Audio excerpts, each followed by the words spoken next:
Existem incorporadoras que vendem muito e existem incorporadoras que permanecem. Essas duas categorias não são opostas. Uma empresa pode vender muito e construir legado ao mesmo tempo, mas é possível vender muito sem construir nada que dure. E é possível construir legado sem ter sido a empresa com maior volume de venda no setor. A diferença entre as duas trajetórias raramente aparece nos primeiros anos. Ela se revela com o tempo, com os ciclos, com as crises, com as decisões que cada empresa toma quando a pressão comercial empurra na direção contrária aos seus princípios. Hoje eu quero explorar exatamente esse tema. O que separa incorporadoras que vendem das que permanecem? Vender muito é, antes de tudo, capacidade comercial. É o resultado direto de uma boa localização, de um produto competitivo, de estratégias de marketing bem executadas e de uma força de vendas corretamente ativada. Uma incorporadora que vende muito normalmente lança empreendimentos com velocidade, gera caixa de forma consistente, amplia participação de mercado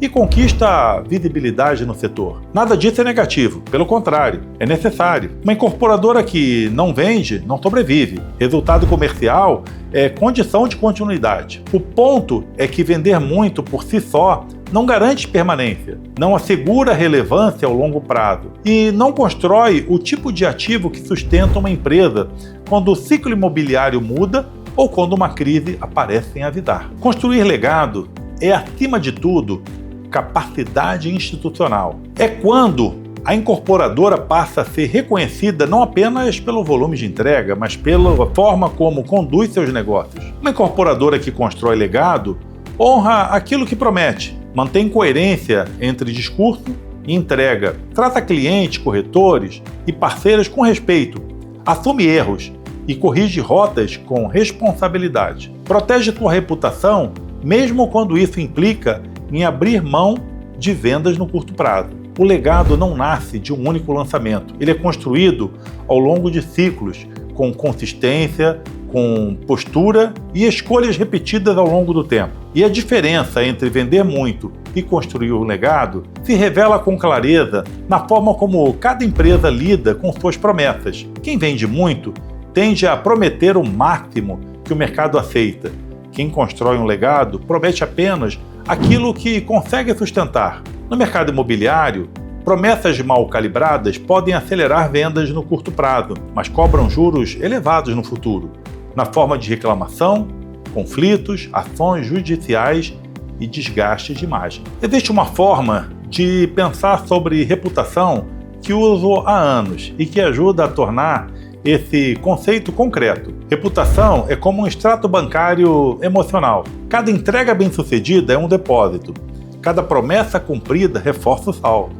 Cada problema resolvido com transparência aumenta o crédito disponível. Cada falha, cada omissão, cada promessa não cumprida representa um saque. O saldo disponível no momento em que a empresa mais precisa é, inevitavelmente, a soma de tudo que veio antes. Empresas com boa reputação têm um prêmio de preço de até 10% sobre concorrente, segundo a consultoria Reputation Institute. Isso significa que reputação tem valor econômico mensurável.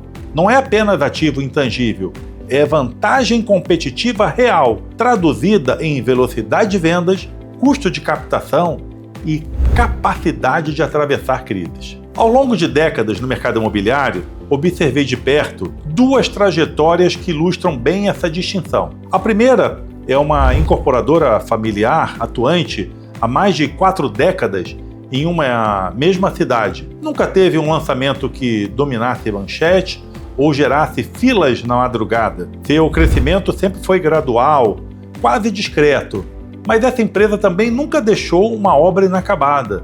Nunca evitou um cliente com problema, nunca se escondeu atrás de cláusulas contratuais para fugir de responsabilidades legítimas. Com o tempo, seu nome deixou de ser apenas uma marca, tornou-se um sinal. Quando o mercado via o seu logotipo, a dúvida desaparecia. O cliente comprava com mais tranquilidade, o corretor vendia com mais convicção, o banco financiava com mais confiança. A segunda é uma empresa igualmente tradicional. Enfrentou um problema técnico relevante em um de seus empreendimentos.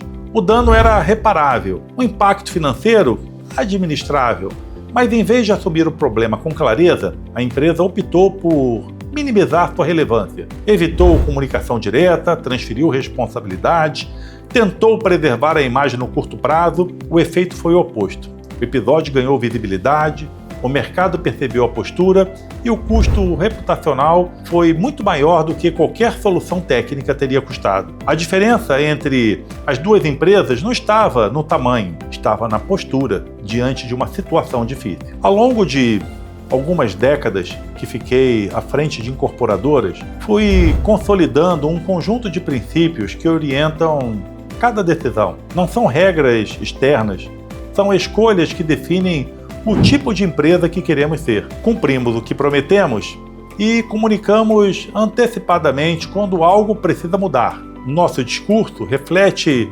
exatamente o produto que será entregue. Tratamos fornecedores como parceiro.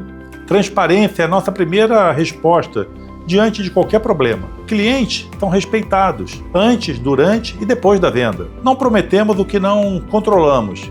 Corrigimos erros com rapidez e responsabilidade. Decisões de curto prazo nunca comprometem nossa reputação a longo prazo.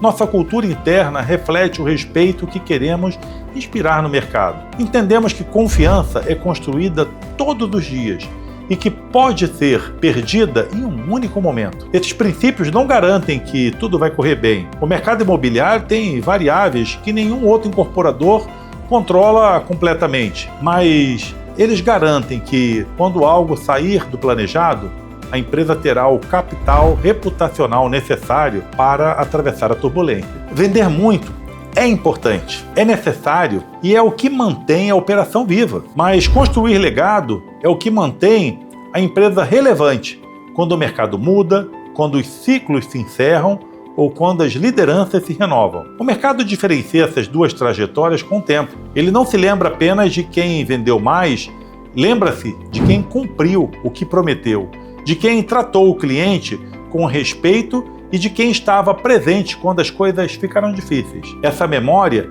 é o legado real de uma incorporadora.